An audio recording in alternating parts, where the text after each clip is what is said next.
오늘 말씀의 제목은요. 복을 통해 임하는 하나님의 나라라는 제목으로 은혜를 나누려고 합니다. 오늘의 시는요. 이스라엘 백성들이 장막절에 추수를 맞이하여 낭송이 되었던 시입니다. 그래서 대개 추수절기에 불리우는 어떤 일종의 감사시인데 풍성한 소신을 주신 것에 대한 감사가 이 주제가 됩니다. 그런데 오늘 시의 더 특별한 부분은요. 이 이스라엘 공동체에 대한 그 복을 주신 하나님의 이스라엘 공동체에게 복을 주신 것뿐만 아니라 땅의 모든 끝이 하나님을 경외하길 바란다는 주제로 확장이 됨으로써 이스라엘에게 베풀어진 하나님의 은혜와 구원의 은총이 온 세상으로 확대되기를 소망하는 그런 내용을 담고 있습니다. 그래서 시야가요 세계적인 시입니다. 본래 아브라함이 하나님께서 이제 복을 주실 때 그 축복은 온 열방을 향한 것이었어요. 한 개인이 아니라 그 한 개인을 통해서 하나님이 민족을 복을 주시고 그 민족을 통해서 열방이 복을 받는 것이에요. 그래서 하나님은 아브라함에게 복을 받아라라고 하지 아니하고 복이 되어라라고 말씀하셨습니다. 그렇지만 이스라엘 백성은 이제 민족주의적 마음으로 선민 의식으로 우리 백성만 하나님의 복을 받은 자들이다라고 외쳤어요. 그런데 그것은 구약이라 그렇다라고 말하기에는 하나님이 이미 구약에서도 모든 열방을 향한 하나님의 마음이 있음을 성경에서 이야기하고 있는 것이죠. 나만 복 받아야 돼. 우린 하나님의 선택받은 자들이야 라고 말하는 것은 하나님의 이스라엘 백성을 선택하시고 복을 주셨던 목적과 의도가 아니었습니다. 그래서 이 시는요. 우리와 모든 나라가 이렇게 이제 대상이 이렇게 반복되면서 나옴으로써 하나님이 아브라함을 향해 주셨던 축복, 우리 그리고 그 축복으로 온 세계 넓어지는 그 시야를 제공하는 그런 시라 볼 수 있습니다. 그리고 우리에게 복이란 과연 무엇인가 생각해 주는 시라고 볼 수 있습니다. 오늘의 시를요 장르적으로 말할 수 있다면 이거는 간구시입니다. 보통 우리가 간구할 때 필요하는 것을 하나님께 외죠. 그리고 내가 필요한 거, 원한 거 하나님께 요구하죠. 근데 오늘 말씀에서 시인은 무엇을 간구하고 있나요? 내가 받은 복이 온 세상이 복을 받는 통로가 되게 하시옵소서. 열방이 하나님의 통치로 가득 차게 하소서라고 간구하고 있습니다. 그래서 내용을요 세부적으로 나누면 1절 2절 말씀 보세요. 열방을 깨우기 위해서 하나님의 복이 필요합니다 라는 고백을 하고 있고요. 3절에서 5절은요 열방이 하나님을 찬양하도록 간구하고 있어요. 그리고 마지막 6절에서 7절은요 열방의 하나님 그 경외하기 위해서는 하나님의 복이 필요하다는 간구로 나뉘어집니다. 그래서 이 내용을 한 문장으로 말한다면 예수님께서 가르쳐준 그 기도가 떠올라요. 무엇이죠? 주기도문의 한 구절 하나님의 나라가 이 땅에 임하기를 원한다는 말입니다. 우리가 복을 통해서 궁극적으로 무엇을 지향해야 하는가? 하나님의 나라라는 것입니다. 우리 신앙생활 하면서 복도 필요합니다. 그러나 이게 단순히 잘 먹고 잘 사는 것을 넘어서 남들보다 비교해서 우월하는 것을 자랑하는 것을 넘어서 이 복을 통해서 열방을 깨우는 거죠. 우리 자식은 어디 입사했다. 우리 손녀 좋은 학교 입사했다. 나 이만큼 잘 산다. 이게 복의 본질이 아니라는 것입니다. 복의 본질은 뭐냐면요. 하나님의 나타나심입니다. 기복주의로 오염이 되어서 그렇지 성경에는 하나님을 섬기는 자에게 복을 주신다는 개념이 너무도 뚜렷이도 나타납니다. 이 땅에서 은혜를 베푸시고 복을 주시는 분이 하나님이시다라는 의미는 당시의 이스라엘 백성들이 하나님을 향한 그 오해를 다 잡는 표현이기도 합니다. 하나님이 워낙 엄한 하나님이시잖아요. 그러니까 복을 하나님에게 기대를 하지 않는 거예요. 대신에 어디에 기대를 하느냐? 풍요의 신이었던 바알과 아스타롯. 그렇기 때문에 이스라엘 백성은 가나안 땅에 임재했을 때 하나님을 저버리고 바알을 아스타롯을 섬긴 게 아니라 바알과 하나님을 동시에 섬기는 신앙을 갖고 있었습니다. 여호와 하나님은 전쟁의 신, 유목에 담당하는 신으로 여기고 바알이나 아스타롯은 풍요를 담당하는 신으로 이 다신교적으로 믿은 것이죠. 이게 오늘날 어떻게 변질이 되었느냐? 하나님과 재물을 겸하여 섬기는 모습의 신앙생활이 되었다는 것입니다. 그런데 이 신은요, 이 추수의 기쁨을 누구에게 돌려요? 하나님께 돌립니다. 은혜와 복의 출발은 그 우상들이 아니라 하나님이라고 힘을 주어서 말하면서 우상에게 돌아간 하나님에 대한 영광을 다잡으며 신앙 고백을 드리는 것입니다. 그래서요, 우리 복을 통해서도 하나님 나라 세우는 사람들이 이 땅에는 너무나도 필요합니다. 오늘 성경은 그것을 이야기하고 있는 것입니다. 할 수만 있다면 우리 교회 이 예배를 드리는 모든 분들이 복을 받아 누리시기를 바랍니다. 제 힘으로 줄 수는 없지만 하나님이 복을 주시기를 원합니다. 더 나아가 그것을 통하여 하나님의 영광에 드높아지기를 간절히 바라고 축원합니다. 그래서 말씀을 한 절 한 절 살펴봅시다. 먼저 1절 2절 말씀을 보면요, 열방을 깨우쳐 달라고 하나님께 복을 달라고 간구하는 장면이 나와요. 1절 말씀 볼까요? 하나님은 우리에게 은혜를 베푸사 복을 주시고 그의 얼굴빛을 우리에게 비추사로 시작합니다. 이 말씀은 민수기 6장 24절에서 26절에 나오는 제사장 아론이 이스라엘 자손들에게 손을 들어서 축도한 내용을 인용한 말씀으로 보여요. 민수기 6장 24절 26절 말씀이에요.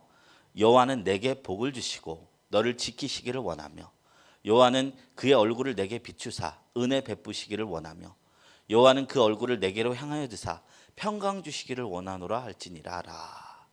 여기서 보면요, 은혜를 베푸사 복을 주시고 얼굴빛을 비추사, 이 세 가지 표현이 1절 말씀에 동일하게 사용되고 있어요. 그래서 이 고백이 어디서 따왔다? 아론의 축복에서 따왔음을 볼 수 있습니다. 근데 조금 다른 점이 있어요. 뭐냐? 아론의 축복에서는 여호와는 내게였고요, 여기서는 우리에게라고 하고 있어요. 나에게가 아니라 공동체에게 부어달라고 간구하는 기도인 거예요. 본래 아론의 축복은 너였으나 시인은 우리라고 고백합니다. 신앙인이라는 것이요, 신앙이 성숙해 간다는 것은요, 하나님이 은혜와 복이, 그러니까 복을 받기 위해서 신앙생활을 하는 것이 아니라 이 복을 나와 공동체에 퍼뜨리기 위해서 점점 커지기는 것을 의미합니다. 성숙한 신앙인들은 남을 축복할 줄 알아요. 그런 사람들이 있어요. 그러니까 남이 좀 안 되고 못 되면 같이 울어줄 수 있는 정신은 있는데 남이 잘 되고 복 받는 것은 좀 마음이 비틀리고 약간 피해의식이 느끼고 그런 사람이 있을 수 있어요. 그렇지 않아요. 신앙인이 기뻐지면 이 복 받은 사람의 복 받을 사람의 기질이 뭐냐? 내가 복을 받고 싶은 것 같이 남도 복 받기를 원하는 사람이에요. 내가 살고 네가 죽고, 네가 살면 내가 죽고가 아니라 나도 살고 너도 살고 하나님 안에서 같이 복을 받는 자, 이런 기질이 복 받을 자의 기질이라는 것입니다. 이 축복의 기도문을 시인은 경계를 넘어서 이야기하고 있어요. 나에서 우리로, 또 우리에서 이방인을 향해, 열방을 향해 축복을 받았으면 좋겠다라고 말하고 있습니다. 그럼 이 시는 뭐가 돼요? 선교적 성격을 띠는 시가 됩니다. 그래서 구약의 선교에서 이 시는 아주 중요한 위치를 삼고 있어요. 그 기준으로 2절의 고백을 읽어보겠습니다. 2절 말씀 우리 다 같이 읽습니다. 주의 도를 땅 위에, 주의 구원을 모든 나라에게 알리소서. 이게 이스라엘, 나도 아니고 이스라엘도 아니고 열방에 있게 해달라고 말하는 거예요. 제가 교육자 생활을 지금껏 해오면서 저를 제일 감동스럽게 하는 친구가 한 명이 생각이 납니다. 그 당시 나이가 초등학교 3학년이었어요. 그런데 그 친구는 매일 식사 기도할 때마다 이 세상에 굶는 사람이 없게 해달라고 기도하고 평화가 임하게 해달라는 기도를 매일매일 하는 아이였어요. 야, 속으로 그 아이를 보면서 제가 어떤 생각했느냐, 저런 기질의 아이가 목회자로 자라났으면 좋겠다 싶었어요. 저야 뭐 우리나라 기독교 성장이 최고점에 이른 시기, 기독교 문화가 가장 꽃핀 시기에 목사의 길을 걸었습니다. 그러니까 제가 목사로 걸어간 그 동기 안에는 사명감이 없진 않지만 있지만 자아 실현의 욕구도 있었어요. 자아 실현을 위해 주의 길을 걸어간 면도 있습니다. 이게 무조건적으로 나쁘다는 것이 아니지만 정말로 목회자가 숭고한 직업이라면 그 목적도 숭고해야 되지 않겠는가 싶어요. 이렇게 이타적인 태도로 세상을 바라보는 사람을 만나면 제가 너무나 부끄러울 지경입니다. 그리고 감동을 받습니다. 더 넘어서 그 아이를 등경 위에 딱 두고 그 착한 빛을 세상에 비추고 싶을 심정입니다. 오늘 말씀은 하나님의 은혜와 복의 종착점이 단순히 부어지는 것이 아니라 정거장이고 퍼져 나가야 된다는 사실을 다시 한번 일깨워 줍니다. 더불어 이 시편이 기록될 때는요, 신약 시대가 아니었습니다. 대부분의 유대인들은 자신들만 하나님께서 택하신 하나님의 백성이라 생각할 때였습니다. 그런데도 이런 고백을 할 수 있음은 참 깨어있는 고백이라고 볼 수 있죠. 그런 측면에서 시인의 기도는 계속해서 온 열방이 하나님을 찬양하길 원한다는 간구로 이어집니다. 얼마나 갸륵한 기도예요. 하나님, 모든 나라가 하나님을 찬양하게 해주세요 라고 우리가 기도해 본 기억이 있습니까? 대답하지 않으셔도 됩니다. 근데 보면 3절부터 5절이 그 내용으로 채워졌는데 샌드위치 구조예요. 3절과 5절은 일종의 후렴구처럼 똑같은 말씀이 반복이 되고 그 안에 4절 말씀이 끼워져 있어요. 주제가 다 하나님의 다스림을 바라는 고백으로 이어져 있습니다. 받들어 봉독드리겠습니다. 3절부터 5절 말씀. 하나님이여, 민족들이 주를 찬송하게 하시며 모든 민족들이 주를 찬송하게 하소서. 온 백성은 기쁘고 즐겁게 노래할지니 주는 민족들을 공평히 심판하시며 땅 위의 나라들을 다스리실 것임이니이다. 하나님이여, 민족들이 주를 찬송하게 하시며 모든 민족으로 주를 찬송하게 하소서. 여기서 보면 시편 기자는 하나님의 다스림을 찬양하고 있어요. 제가 여러 번 말씀드렸듯이 하나님의 나라는 무엇이라고요? 다스림이다. 지금 내 마음에 하나님의 나라가 임하려면 내 마음속에 하나님의 법과 도와 식이 적용이 돼야 돼요. 나를 다스리는 게 내가 아니라 하나님이 되면 지금은 우리 이 세상에서 하나님 나라의 일부를 경험한다는 거예요. 시인은요, 내가 경험한 이 하나님의 다스림 너무나 선하고 기쁘니까 온 땅에 임하게 해달라고 기도하고 있어요. 굉장히 선교적인 시죠. 우리가 하나님을 기쁘고 즐거워하듯이 모든 민족들도 이 기쁨을 알게 해달라, 주님의 다스림이 임하게 해달라 시인은 간구하고 있습니다. 계속해서 6, 7절 말씀 봅니다. 다시 한번 시인은요, 복을 달라는 고백을 합니다. 그런데 여기에서 중점은 단순히 복이 아닙니다. 이 복을 통해서 열방이 하나님을 경외케 해달라는 것입니다. 바꿔서 말한다면 오늘 시의 중심 주제인 하나님 나라의 도래를 노래하는 것입니다. 우리가 신앙생활을 하다 보면 힘든 점이 때때로 있어요. 신앙 지키기 위해서 때로 박해도 받고 때로는 우리가 포기하는 것들이 있어요. 내가 좋아하는 것만 할 수 없고 남의 유익을 위해서 내가 내려놓는 것들이 많아요. 그러다 보니까 우리가 오해하는 점이 있습니다. 신앙생활은 괴롭고 어렵다, 고되다 라는 생각이 들 때가 있는데, 하나님이 다스리는 나라의 본질은 기쁨과 평안과 희락과 감사입니다. 땅의 기름진 복과 하늘의 신령한 복을 약속하고 있습니다. 그러니 결국 끝까지 가면 우리의 삶은 승리로 점철될 것을 성경은 이야기합니다. 내가 못 받으면요, 자손이라도 받습니다. 아니, 내가 못 받으면 무슨 소용이 있냐 싶으실 텐데, 이스라엘에서 땅을 기업으로 못 받고 광야를 떠던 백성들은 그 아름다운 가나안 땅을 못 봤잖아요. 눈으로 못 봤잖아요. 그렇지만 하나님과 가장 깊게 동행했습니다. 자손들은요, 땅을 비록 가나안 땅을 받았을지언정 바로 옆에 장막으로 계시는 그 하나님은 못 경험했습니다. 어떤 측면에서는요, 더 귀한 복이죠. 이 영적인 복. 아무튼 좋으신 하나님이 선한 통치하심으로 어떤 모습으로 우리에게 복으로 함께 하십니다. 그의 백성들은 복을 받아 누리게 됩니다. 6절 7절 말씀입니다. 우리 한 목소리로 합독합니다. 땅이 그의 소산을 내어 주셨으니 하나님 곧 우리 하나님이 우리에게 복을 주시리로다. 하나님이 우리에게 복을 주시리니 땅의 모든 끝이 하나님을 경외하리로다. 이곳에서 하나님께서는 땅이 결실케 하신다라는 표현을 했어요. 우리의 손으로 한 것들에 결실을 보게 하신다는 거예요. 추수를 보게 한다는 거예요. 제가 이 말씀이 너무 당연한 것 같으면서도 은혜롭게 받아들여지는 지점이 뭐냐면, 공감이 되는 지점이 뭐냐면, 우리가 능력이나 성실함이 항상 열매를 맺지 않는다는 것을 우리가 경험할 때입니다. 우리의 성실함이요, 우리의 능력이 열매를 맺기 위해서는 무엇이 뒷받침돼야 되느냐? 선한 다스림이 뒷받침되어야 됩니다. 제가 언젠가 파키스탄에서 망치와 불만 가지고 그 자동차 수리를 하는 영상을 유튜브에서 본 바가 있습니다.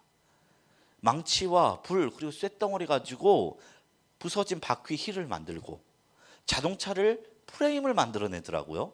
기계 하나도 없이. 진짜 진기명기하다라는 생각이 들었어요.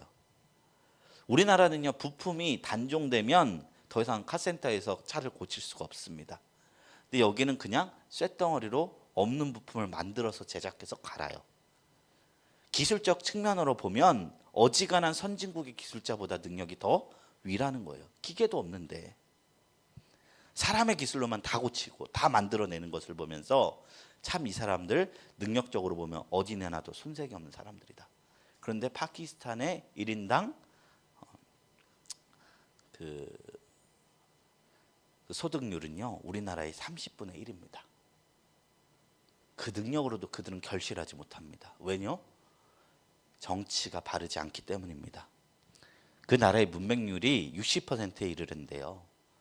그 이유가 과거 군사 정권 시절에 문맹률이 50%가 넘어가면, 줄어들면 사회에 혁명이 일어날 가능성이 높다라는 이야기를 지도층에서 진지하게 받아들여서 국민들을 교육하지 않는 거예요.